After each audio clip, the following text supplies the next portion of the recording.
Good morning.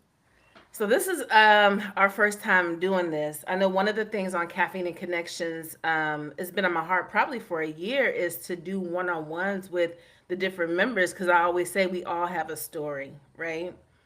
And we meet every week, week after week, and we all kind of, those who come regularly, I feel like we kind of know what each other, we know what we do, right? But a lot of times we don't know the core of people, we don't know the background story. So this is an opportunity for us to kind of do a one-on-one. Let's talk about you, right? Let's talk about Shannon, who you are, where you from, what you like, what you don't like. We we kind of know what you don't like already on Caffeine and Connections, but the rest of the world may not know, right? So we'll use this opportunity also to share with other people outside of the space because that's the whole point. Although folks find us on Meetup, we can now share our group with other people that might need your services and just might want to get a chance to know who you are. So, Shannon, tell us well, we know your name. Where do you reside and where are you from? Okay, so I reside in Winston-Salem, North Carolina. This is also the place from where I was born and raised. So, yep, I only traveled out to go to college, which is over in Greensboro at North Carolina A&T State University, Aggie Pride. So, yeah, but then after I graduated, got married, came on back here to Winston, been here ever since. Nice. So, you're a hometown girl. Yes. Yeah. So being a hometown girl, because I know a lot of people who stay home, this is usually a sense of pride, right? Being able to do what they do in their hometown, they know the people. So how does it feel, after having left home, right, to go to college and then come home, get married, have this career? How does it feel being in your hometown, being able to do what you do? Well, I say sometimes it's for me, it's been a blessing and a curse. Mm, It's a blessing because my hometown is a little different, I think, sometimes than others. mm, Because sometimes, depending upon who you are, what you do, or whatever, if you're not from Winston, Winston is not going to rock with you. But if you're, a native, people know you, people can co-sign, on you, then now, like they say sometimes, you're cooking with grease. So for me, with what I do, because I had people that I, started out with, way back in the day with those, they always say, start with who you know, like, and trust. Where I right. found those that I went to school with, I grew up with, I worked with, I went to church with. So I was able to kind of build my business, that way. I would say sometimes, the curse in it is also it could be the same because sometimes Winston, they don't really. Sometimes they receive local. Sometimes you got to go and make it elsewhere, and then they're like, "Oh yeah, that's such and such. That's such and such. Yeah, let's show them some love." But they were also trying to start in Winston with building whatever it is that they were trying to do. So that's Yeah. why I say it's a blessing, and sometimes it could be a curse. Yeah, I think a lot of people deal with that where they just have to kind of branch out. I I hear that a lot, especially with people in the music, right? They have to Yeah. leave where they're from in order for people to have level of respect for them, right? Mm-hmm. And then they can come home and then, then people might book them, Mm-hmm. right? Exactly. Yeah, that kind of thing. Gotcha. So we're gonna get into what you do here in a minute, but on Caffeine and Connections, you tell a story a little bit about how you were raised. You were raised. Well, I was gonna say you were raised with by your grandmother. Is that right? Mm-hmm. And your mother, all in the Mm-hmm. same home, My mother, my grandmother, and my great grandparents. all in the same home, Mm-hmm. and that developed who you are to this day. Yes. Mm-hmm. So with that said, that's an intergenerational household. I'm all when you talk about that, when you say that, I'm always intrigued. So I had to ask that question. I was also raised in the home with my grandparents, and so I know how me and my sister how we were raised. But I want to hear about you. Like, how was it growing up in the family home with intergenerations, multi Um, generations rather? well, I said, I remember, I say I'm 49, so I can kind of remember all the way back to maybe when I was about 3 or 4, when I started having, memories that stuck with me. And being an only child in that home, of course, I was spoiled with a whole lot of love. Nice. And I could get away with murder with my great granddad. My great grandma, she was always the one that was the Bible told her. So it was always like, I know she was running behind me, quoting scriptures and everything else, because I would just be off the chain sometimes. And then I had my grandmother, who was the total opposite. Now she was the one that ran the liquor house whenever they say the liquor store. Mm-hmm. Back in the day, way before I was born. This is back when my mom was younger. So, she was in the house with her brown, her liquor, as she called it, her cigarettes, and her newspaper. And so then you have my mom, who, her and my dad, they were separated when I was born, but they divorced when I was one. Okay. So my mother was always working, just trying to, make it happen for me. Definitely. So it was just like, in my house, you had my mom worked, my grandmother still worked, my great grandparents were retired. So I ended up being with them a lot. So I became like a little old soul. So I was really like that child. Like, if you asked me, like, well, how old are you going to be, your next birthday? Well, if I live, if the Lord allowed me to live, I'll be four. Like, I talked like that when I was a child. Great day in the morning, like all the little sayings that, Uh-huh. Southern, grandparents would say. So, when I finally went to school at 5, I was just like, oh my God, like, who are all these people and why are you Who are all these around them? children? Yeah, like, and why do I have to be in this room with everybody? Like, I know I'm gonna do this one day and I got to go home because I got to get back to my great grandma. I got because her name was Polly. I got to get back to Polly. Like, how dare she say that this was okay? Like, I had no clue as what was going on when I first started kindergarten. When I on that ride home, I was so mad. You know, I was like, I'm not going back. I told mom, I'm not going back to that. That is so Mm-mm, no, funny. it's too much. It's too much. But overall, though, it to me is all I knew, so it was functional. It was like, okay, well, I thought everybody lived like this. Mm-hmm. And then I lived in the hood.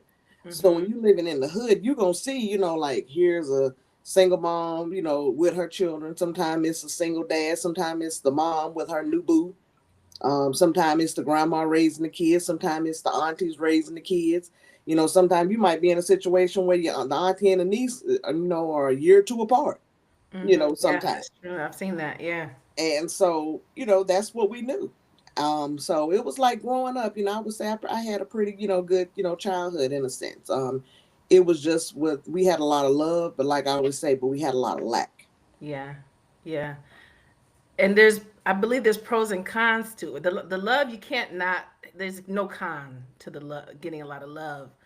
But there's a lot, I believe there's a big pro to that kind of environment and that upbringing, right? I believe it builds something in you, Mm-hmm. um, that is something that you carry with you for the rest of your life. It's, Mm-hmm. I believe, and you tell me, because it's going to be my next question to you, but like, growing up in a multi-generational household in the hood, a lot of love, a lot of lack. How did that build up your moral compass, like who you are, Um, your values? Because I feel like those build values for each individual. I think for me, it's always kept me humble. Yeah. I always say, like the song said, I had a praying grandmother. Mm-hmm. So my great grandmother, she was always in that Shout out praying. to Helen Baylor. Mm-hmm. So she was always in that praying closet. Yes. It taught me about hard work, Mm-hmm. being consistent, having accountability, having responsibility, um, and knowing how to treat people, and being able to have compassion and grace and mercy. And I watched all that go on, in my house, whether it was my great grandmother, feeding somebody that might have been like the what's that they call him, Ned the wino. You got the neighborhood wino. Mm-hmm. See him and say, come on over here and sup with me. Mm. Seeing my grandmother, befriend those who, let's say sometimes, the world may look down upon or whatever. Seeing her befriend them and welcome them into our home, and not treating them any differently, and watching my mom, who was a social worker, watch her deal with a variety of people, but watching her do that with grace Mm. and doing it with, mercy and compassion, not judging somebody for whatever situation they may be in. So I think that, when I was coming up, took all of that and I just took that with me. So a lot of times people say, "Oh, you're an only child. You don't act like one." And I'm like, well, like I said, I was spoiled with love, but no, Yeah. I was not spoiled with materialistic things. Like I got a little bit more than an average child, let's say on Christmas and my birthday. But that time in between, oh, it was no going to the store and just picking up that toy or picking up whatever I wanted and telling my mama to buy it for me. Because she'd be like, if you don't put that back, no, no, no. That's why I said sometimes growing up, I thought my name was No. And Right. sometimes with an H in front of it, depending upon, Right, who I right, was in front of. But I'm glad I went through all of that because it made me who I am today. And I think that's what has kind of kept me, I guess, a little bit above water in what I do, is that I don't come at a person, judging or looking down upon them or anything like that, because I wasn't allowed to do that in my household. Yeah. Yeah. See, again, everybody has a story. So it's good to know that. Excuse me. So you talk about the lots of love, lots of lack, and the traumas and triggers that come from that. We want to touch on that, but I want to introduce you to Shannon B, the professional. Right? We talked Hmm. about where you come from and who you are at the core. But tell us what you do. Like, what is your title if you have one? You may not have a title, but tell us what you do. Well, I titled myself a financial services specialist. Okay. And so with that, I help people in three different areas of their lives. And so the first one is finance. And in that, I teach about financial literacy. But I always say I teach it with a twist, especially when it comes down to our people, because a lot of times people will sit down in front of somebody. I wish I had one of my sheets in front of me, but Hmm. you have a savings sheet, a budgeting sheet, an income tracking sheet. All of that right there can be very overwhelming to our people because we never had a blueprint. Right. We were always taught to work hard. And I don't care what anybody say, you're not going to outwork us.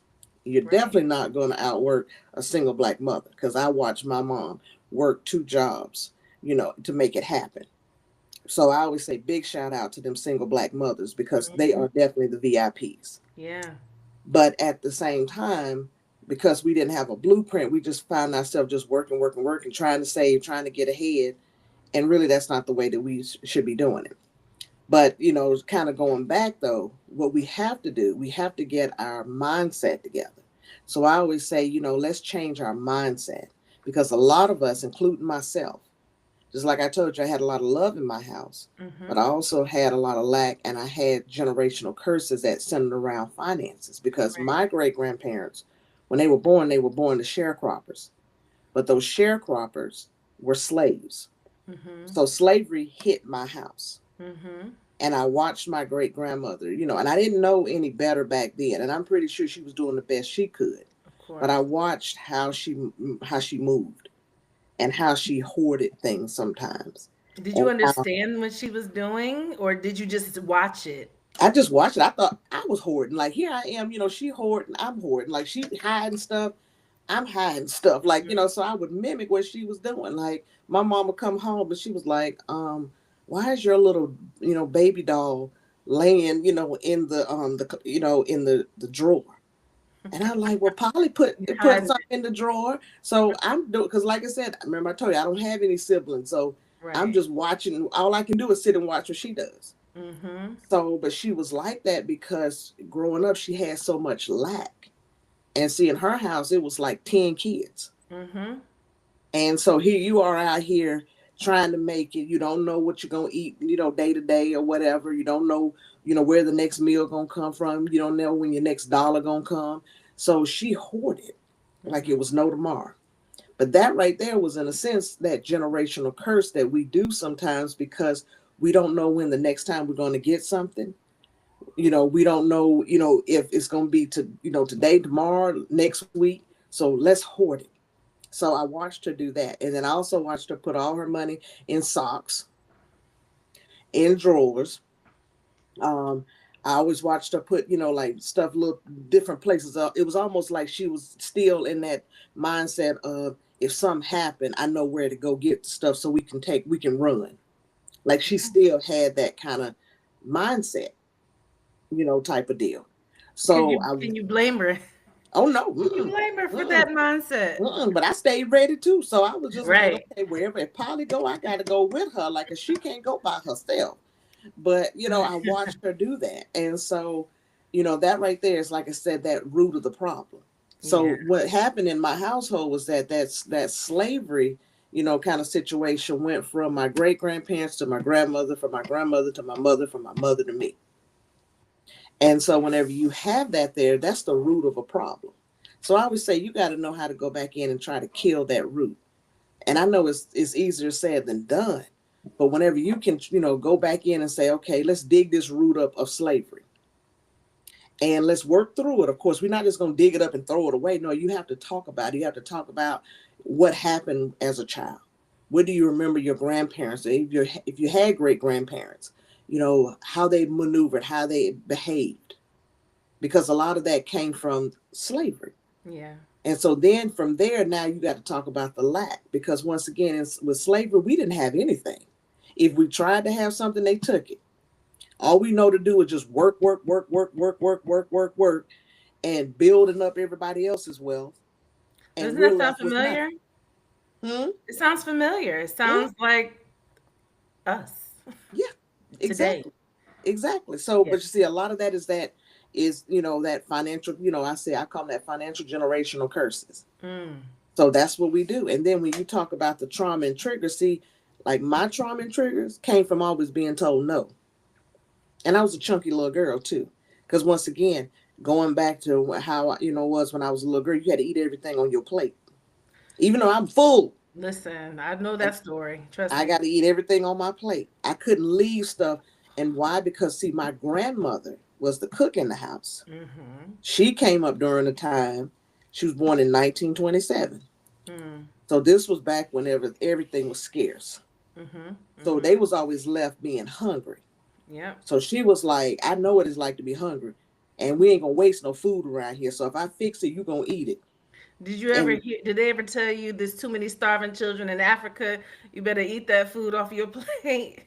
she might have said, my grandma might have said that too. I don't know. Like I had a good relationship with her, but sometimes we would do this, Right. because I had a little mouth on me. She might have said that, but she was always one like, you'll sit there and what did she say? It's going you better eat it before it eats you, or whatever she would tell me, so I'm sitting there trying to figure out. That's why I was so happy when I got a dog, because whenever he was my indoor dog when I was a little girl, oh yeah, Trumpet was his name. I would throw him what was on my plate so I can get on up from there. Yeah, I was. Ugh.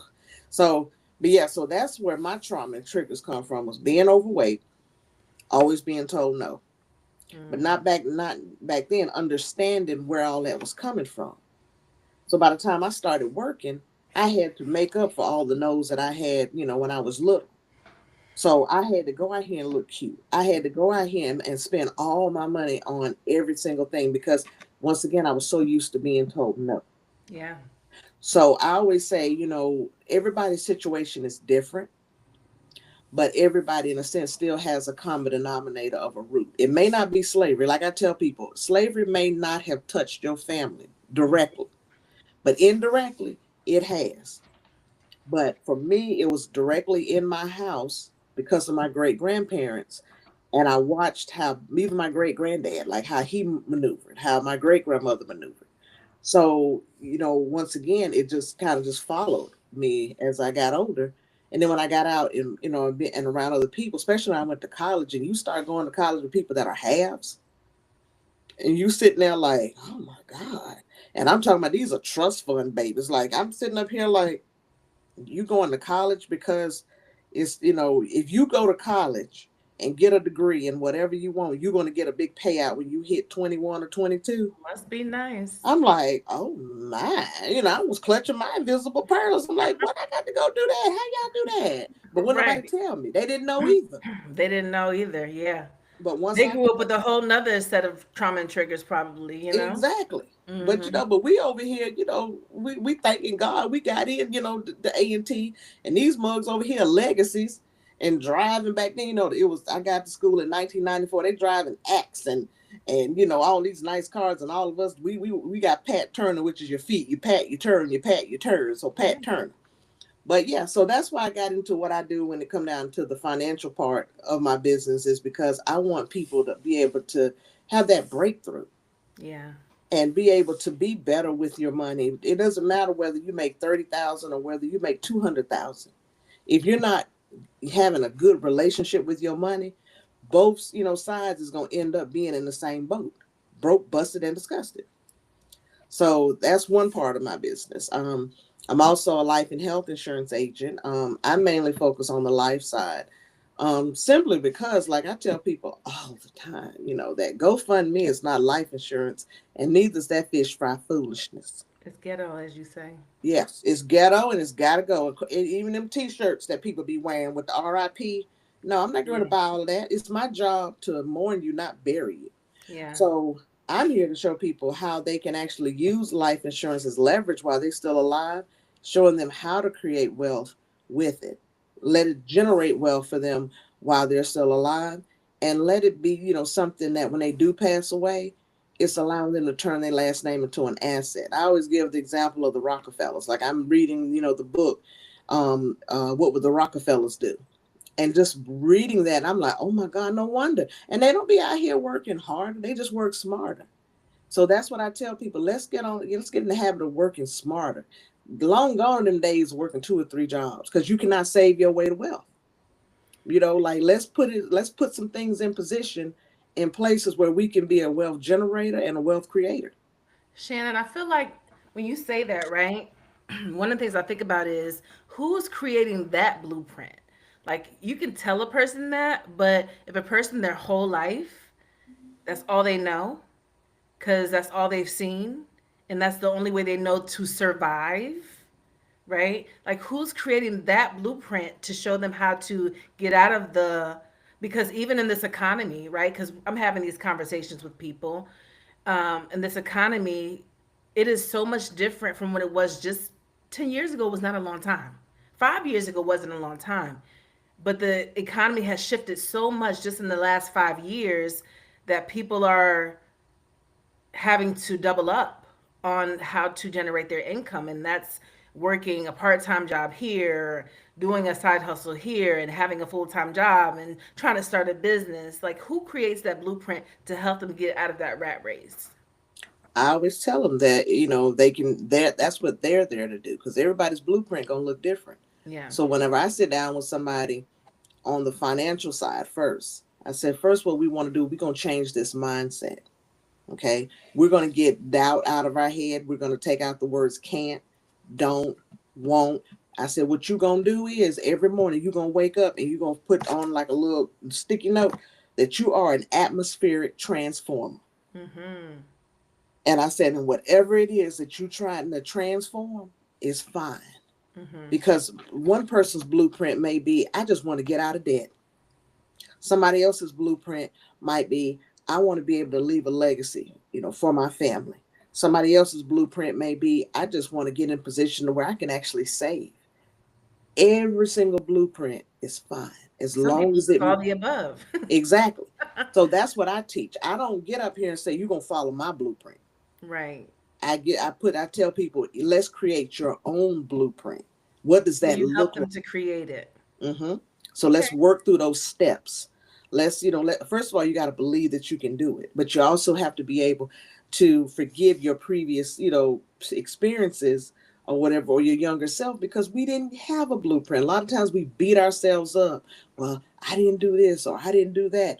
Don't beat yourself up, because nobody was telling us anything. A lot of times people told us back in the day, you need to save.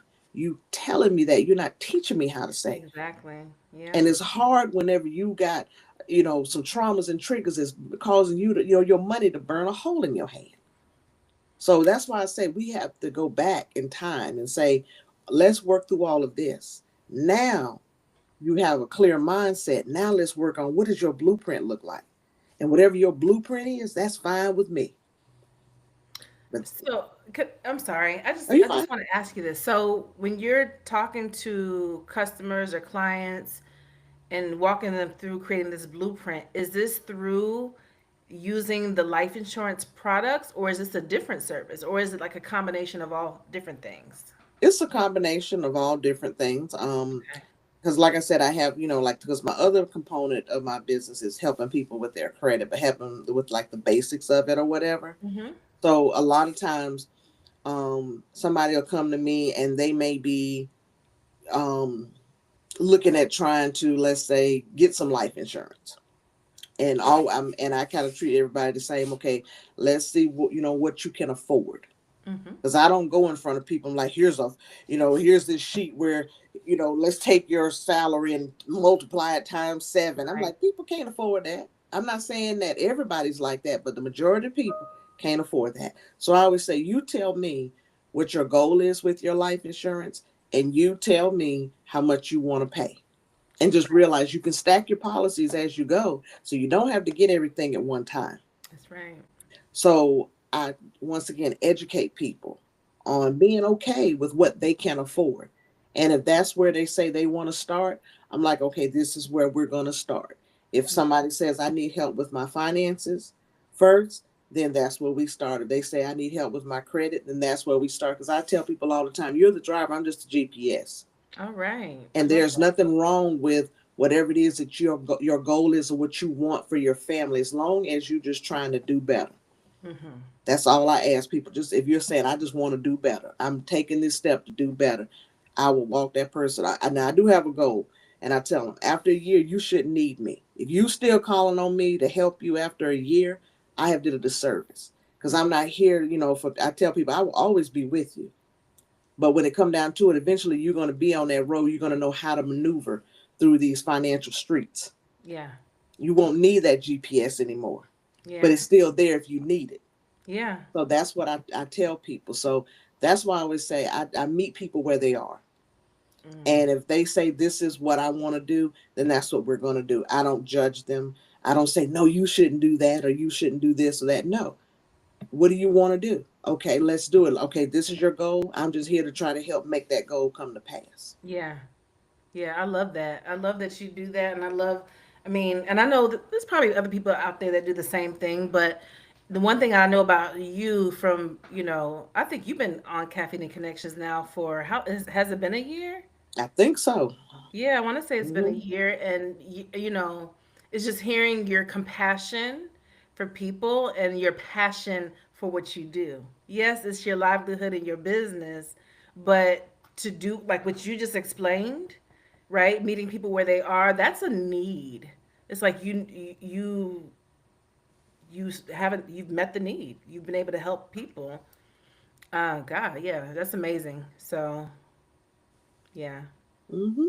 I just hope that people are actually taking advantage of the opportunity to connect with you for that, because I think we're all in different places, but at the same time, um, it's just, I feel like it's hard to find people that can help you in different areas. You know what I mean? To create a blueprint. Even myself, I'm a financial professional too, but I don't have a blueprint. So I would have to connect with you to say, Shannon, can you help me with my blueprint? Because I know I could be doing something better.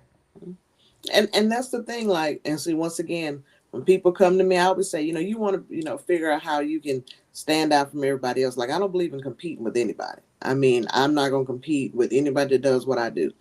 But I always say, what I feel like allows me to stay above water is the fact that when people do come, it's not oh God, when you walk away, oh God, I feel worse than what I did, because here's somebody fussing at me.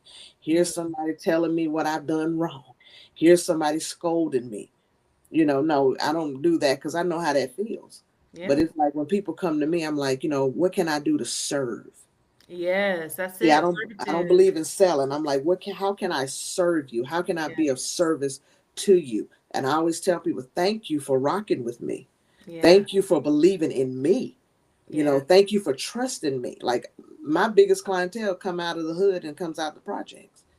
And I How do would you, say, hmm? yeah, I'm sorry, go ahead. I I want was you to gonna say, finish. and in those two areas, they trust nobody. Yeah. I was just going to say, how do you get, talking about business, how do you get your clients from that you normally would work with, how do you get them to come back? Or how do you get them to refer business to you? because I believe in giving them the experience. Mm-hmm. And the experience, is overall being able to sit down with them, talk with them, not talk at them, but talk with them. Let them see who I am, because that's the whole thing. It's like I'm there in a sense. It's like I'm on a job interview. So no, I'm not sitting here trying to, be fake and phony, but I know people are watching because once again, I'm from the hood. So you come in my house, first thing I'm doing is I'm looking you up and down. I'm like, what do you want and why are you here? And you better say and do what you got to do in 30 minutes because I got to cook and I got something else to do. So I keep that same mindset when I go in front of somebody else. So when I go, it's, so tell me about what you got going on. That's how I talk. Tell me about what you want to do. Mm-hmm. And and how can I serve you? And so when people hear like serve, Like, I I'm not don't, at Waffle House. like, but I'm like, but yes, I'm like, I want to Right. serve. Like, I'm here to serve. I'm not here to sell. They're not used to that. hmm And Yeah. so when they say, okay, well, I don't know that much about this or that, I'm like, and I always tell people, and that's okay. Like, those are always my words, and that's okay. I'm like, but what do you want help in? How can I help you? And they say, well, I don't understand this or I don't understand that or whatever. Or another agent came in here and lied to my mama and all this and that. And I'm like, you know what? Let's go find that agent so we can beat them up.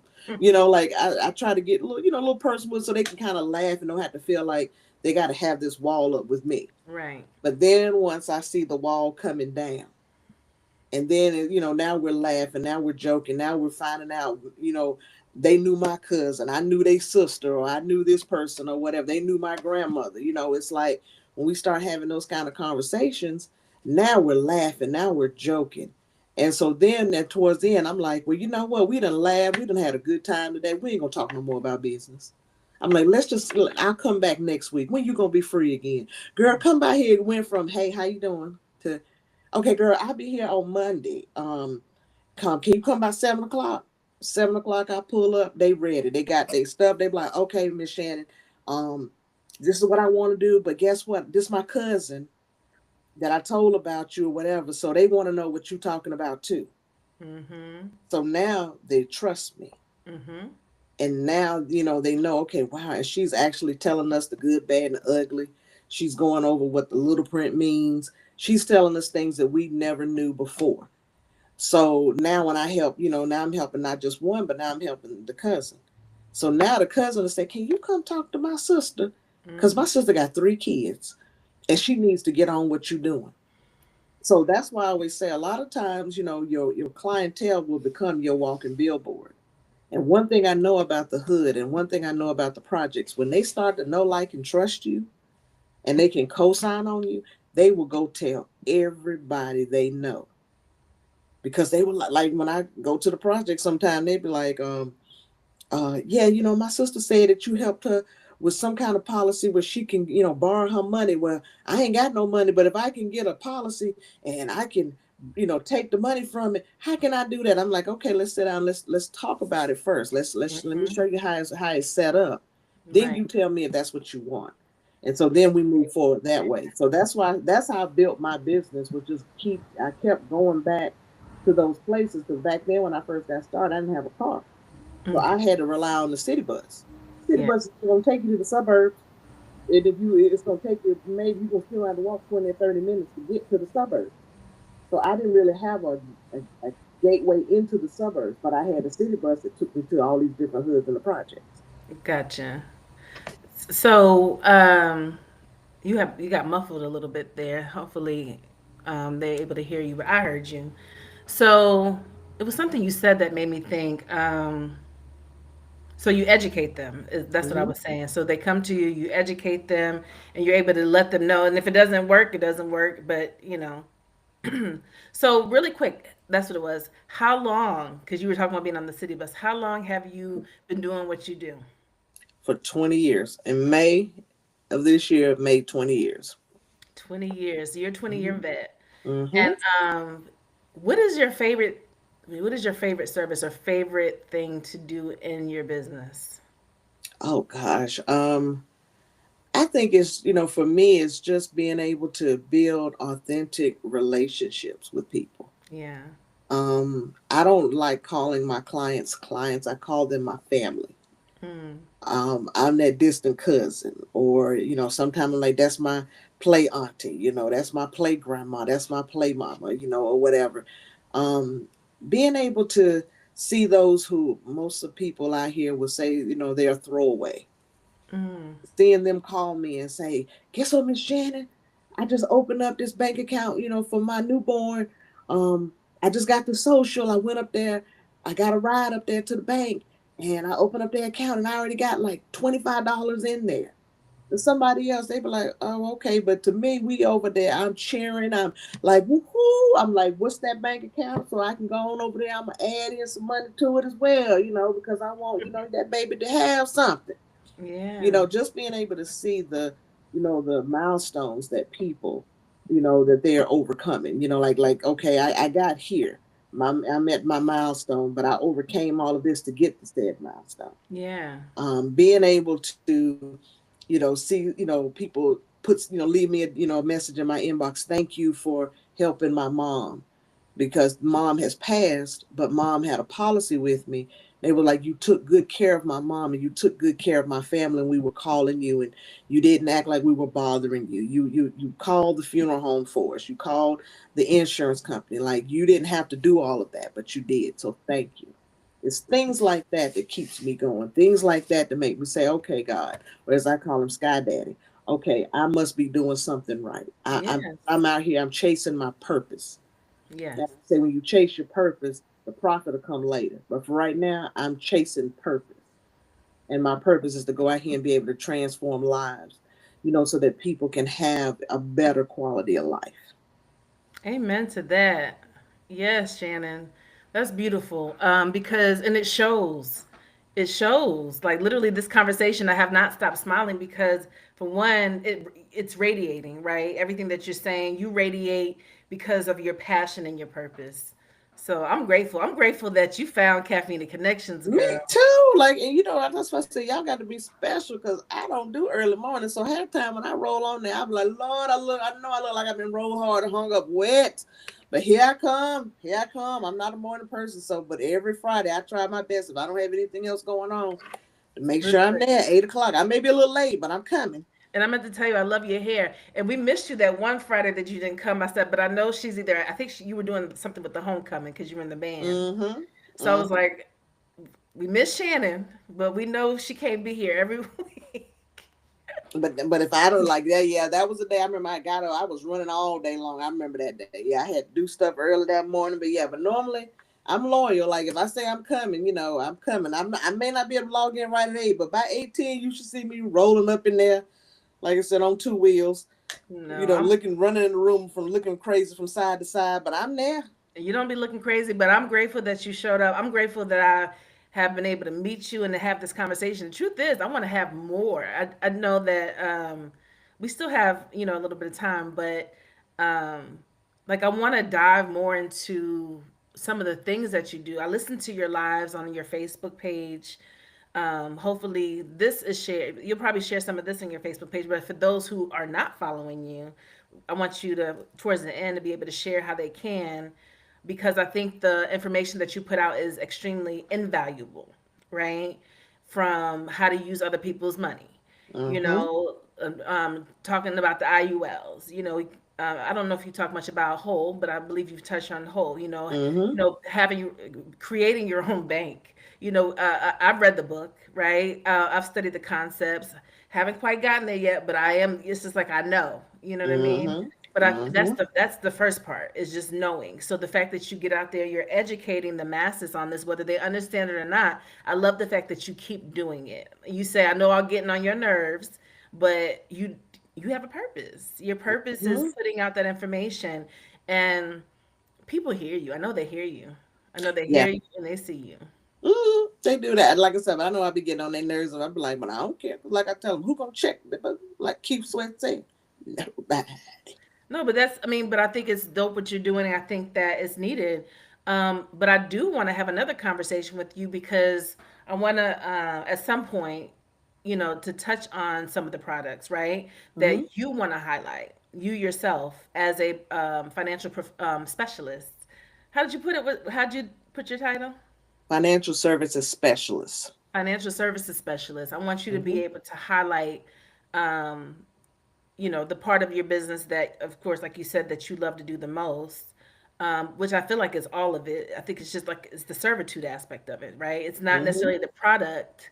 It's just what you do in your business, the drive of the Hmm. business. So, but I do want you to be able to highlight the things that, you're, I call it evangelical, the things that you preach about the most. Like the share the wealth and preach about, yeah. So we'll do that at some point whenever you have some time.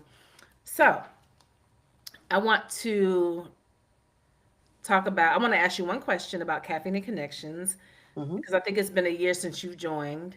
But what is it about Caffeine and Connections that makes you a loyal member and where you keep coming back? I think it's the atmosphere. Um, and when I say the atmosphere, it's the atmosphere feeling like you're coming, to the cookout and the barbecue. Oh, yay! That is so awesome. I always, I break stuff down, like that. So it's like if you here's the barbecue and it's a family reunion and here comes some new people. Oh, that's cousin such and such. Come on in here. That's what Right. I liked about it. It wasn't a feel of, oh, who's that, or who's that over there. It was just like when I got there, it was just warm, it was open, it just felt good, like yeah, I'm able to come to the cookout. And I brought some too, like yeah, I didn't come empty handed, like here we You bring go, the potato salad. that's it. And it didn't have no raisins. You bring the good potato That's salad. a good potato salad. You know that potato salad that pull up in, like they say on, or it be on Facebook. If the potato salad arrives in this, it's gonna be fire. FIYE fire. Right, right, right, right. So yeah, but it's just like it's the camaraderie, it's the fun we have. Just being able to network, and even when you got people in there to do the same that you do, it's nobody there trying to compete. It's always about collaboration, connections, networking. And then sometimes whenever you see that somebody may be going through something, it's okay to table trying to give your 30-second or 2-minute spiel. Just table it and just say, look, we may not be able to be, around you to physically touch you, but we're going to halt everything just to make sure you're okay. And just being able to encourage each other, because I think sometimes people, they need encouragement, and sometimes people don't think they're wearing the issues. Sometimes whenever you come into a call, you can tell, like, okay, are you okay, like, you want to talk, and then the fact that people just be like, oh, let me tell you about what's going on, that they feel that comfortable and they don't feel judged. Right. I And the feel good bad thing, sometimes though when I have to cut it off short because we're like having to keep going. But I'll be like, but we can't talk the whole time about the problem. well, but I think, once again, I think that's a to me it's a good thing that people feel that comfortable. True that, for sure. And it's like, but I think also people realize that this is still your platform. Well, So it's if you say, ours. Like we try to give everybody that time. well, yeah, but but at the same time, we all believe in giving, respect and honor where it's due. This is your baby. So it's like if you say, okay, we got to cut, we got to go, everybody like, dang. But all right, because Angie said we got to go. And that's okay. But that lets you know that you have something in place to where people feel good. And when they leave, it's almost like how they say, like the song said, glory, glory, hallelujah, since I laid my burdens down. You Yeah. feel like you can kind of come lay your burdens down and you're not picking them back up, because somebody is going to be able to either help you with some kind of solution. Somebody's going to be able to help you with some, kind of, love, affirmation, for you. So that's what I love about it. I love when we come, together on Friday morning. Like, that's my juice. I would say that, but besides my anti-murder juicy juice, my coffee, that's my juice that gets, my Friday started, because I know I'm Yes. gonna see you. I'm gonna see, lady, oh, I tell her, lady K, is Casey. it KC DJ. I can't get them letters together, but I Right. love seeing her, like her energy. She even got me saying I'm gonna bounce out, because Bounce she say out. it so elegantly. I'm just gonna bounce out. Like, I love that. She So said it's she just like, started doing that because when she don't have nothing to say, she just, and that's supposed to be a cue for other people. When you don't have nothing else to say, just bounce out. Well, I love it. Like I love when Dre come in, like his Yes. energies be. I'm like, you know what? Let me get my act together because if this mug got this much energy at 8 o'clock in the morning, now let me get it together too. You He know, has little so kids though, but, so but and that's I ain't got no little kids and I'm over here complaining. I'm like, let me shut up. Let me go out here. Let me get some of his juice too. You know, yeah, it's just like, but just just everybody that comes. It's like everybody wants to be there. Everybody's trying to succeed, but everybody wants to make sure that others are succeeding. yes, yeah, Everybody there has the let's pay it forward, kind of. If I can help you, I will, yeah, and if you can help me, that's even better, or whatever. But if nothing else, everybody's there to pay it forward. yes, yeah. I get that too, and I think it's a blessing out when people like to share with other people. I don't have a problem with that. I think it's awesome, but I always tell people, the people who are supposed to find it will find it. Those who are here are supposed to be here. Mm-hmm. Sometimes you can't let things get too big because you kind of lose the pureness, right? Mm-hmm. The holistic pureness of it, and always want that to be preserved because I do feel it's important for us to have exactly what you said. You know what I mean? That safe Mm-hmm. space. That safe Mm-hmm. space. Exactly. So I'm so glad that you said that. It confirmed what I felt. Um, and I've heard that before. Miss Kathleen, she tells me, Kathleen, she's a retiree. Like people who are retired come and still want to be. They just love the energy, and I love that because Mm-hmm. it's dope. It Mm-hmm. definitely. I feel like it's helped me to fulfill my purpose because I'm a connector. Mm-hmm. So like I can do all the jobs in the world, but I feel like my real purpose is connecting and helping people. Exactly. Yeah. Mm-hmm. Mm-hmm. So that's dope. Thank you so much, Shannon. You're welcome. So, okay, a couple more questions. Okay. Another question is, as far as a business referral or lead, anything like that, who is your best referral?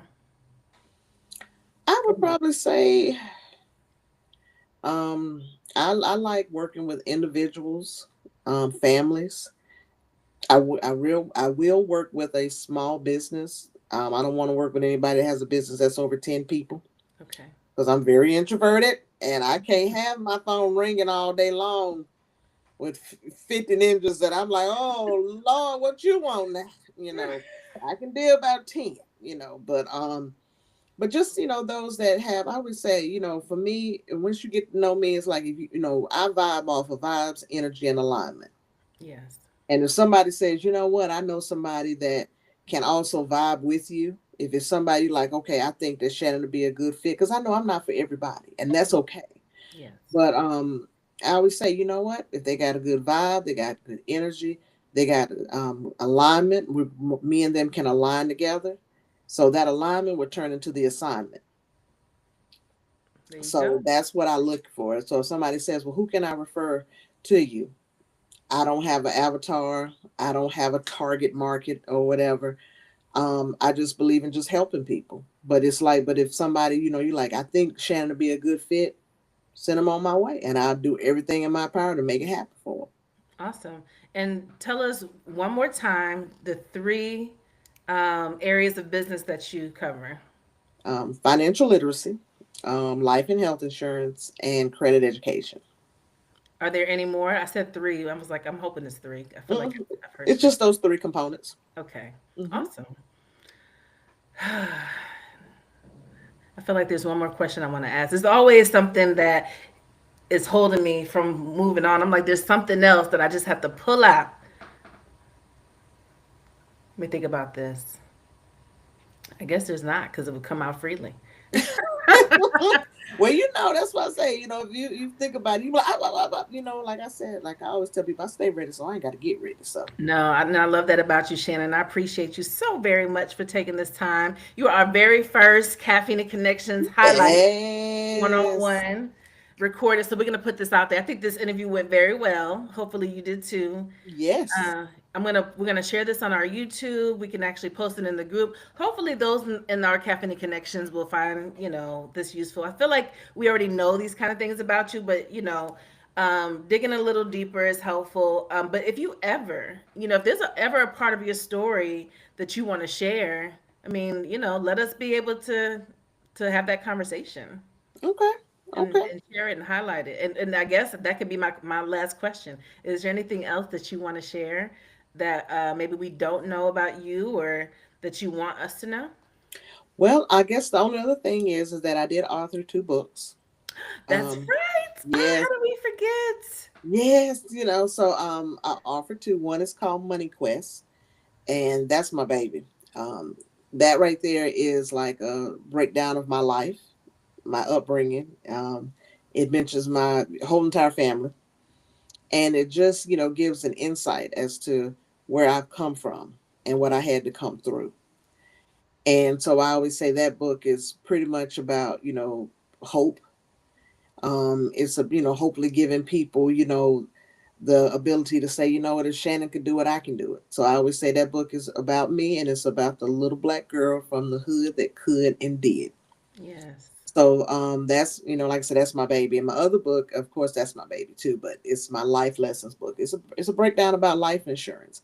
And I try to break it down to where it's easy to understand, because life insurance can be very overwhelming. So I just try to create, something to where people could read, and it's something that they can say, okay, I get this. Because sometimes if you try to start reading all that language that comes with life insurance, and life insurance isn't your specialty, that doesn't mean that you can't learn it or whatever. But you're like, what in the world is this? That's It can like be somebody saying that, intimidating. Yeah. what. Exactly. It's like somebody, if they say, here, I got to run out real quick. Here's a book to learn about brain surgery. Can you read this book and then go in there and do what you got to do in an hour? I can read it, but I don't mean I understand it. So I try Right. to make sure that with that book, I made it to where everybody could understand it, and it could be a fun, kind of activity that people can do for them with themselves, or for themselves, or with their family. And just being able to break down the three types of term, the whole life of UL, and helping people to say, understand that, whatever type fits you is fine. Yeah. So, but yeah, but that's, those are the two things that I can think of that, yeah. I never could see myself being an author, but my publisher, my good friend, Sharavina Reader, she was the one that, kept on me, come on, Shannon, you got this, you can do this or whatever. And I gave her my manuscript, and she took and she just made magic and made music with it. So, and I'm so proud of her, for being able to see what my vision is, and just making it come to pass. I need Miss Shara Veter. I mean, how do you say her name again? Her name is Sharavina. Her nickname is Vina. I call her Vina. Miss Sharavina to know if she ever sees this that Shannon speaks your name week over week. Your name is being mentioned in rooms that you do not know, ma'am. She is always shouting you out. And I think that's beautiful, Shannon, right? Because she encouraged you. And I mean, I don't know if she's open for other customers or clients, but it might be somebody else out there that says, "Well, I have this manuscript too, and I need a little help getting it out. Can she help me?" I mean, I can't speak for her as far as what's on her schedule or calendar or whatever, but I just know if she can help, oh my God. Like I Yeah. tell people, if you look at my book, I didn't come up with any of the pictures, how she put it together. I just gave her my word, and she was like, "Can I add a little bit, to it?" Because she's known me for a long time. We actually used to go to church together when she was a little girl and I was in college. Okay. So she kind of knows me and how I talk. So she was able to kind of add in some things, like, but it just everything still flowed. It didn't even look like it was two people putting words together. So she said, Yeah. "Well, I'm going to take this out and add this in, or I'm going to add this on." So when you look at it, a lot of the words that you see are her words adding into what I'm saying. And then, like I said, it was just beautiful. So I never ever get on any platform and not give props where props are due. No, that's amazing, and I love the fact that you do that every week. I don't know. We haven't met her yet. Maybe one day you could bring her to Caffeine and Connections. So some of the other people in the group, there's the one lady that lives in Texas that says she has the books, right? I mean, who knows? Maybe she needs a revamp. We don't know, but would love to probably connect with someone like that that can kind of help. But no, that's thank you for mentioning the books. I don't know how we missed that. But yes, and I'm gonna say this before we hop off. Shannon is so genuine. And I'm so grateful for you, Shannon, for being so genuine. But she is our Caffeine and Connections cousin, without a doubt. Our Caffeine and Connections cousin, and personally, because I look at Caffeine and Connections not just a professional network, but it is a relationship building platform, right? So I look at that as very personal because business is personal. Um, but you're so relatable. You're so relatable professionally and personally. And I think that that's what more of us need. So thank you Well, for thank being you. you. Thank you for Thank you. being you. So that is going to conclude our first Caffeine and Connections highlight video. Whoop, Yes. whoop.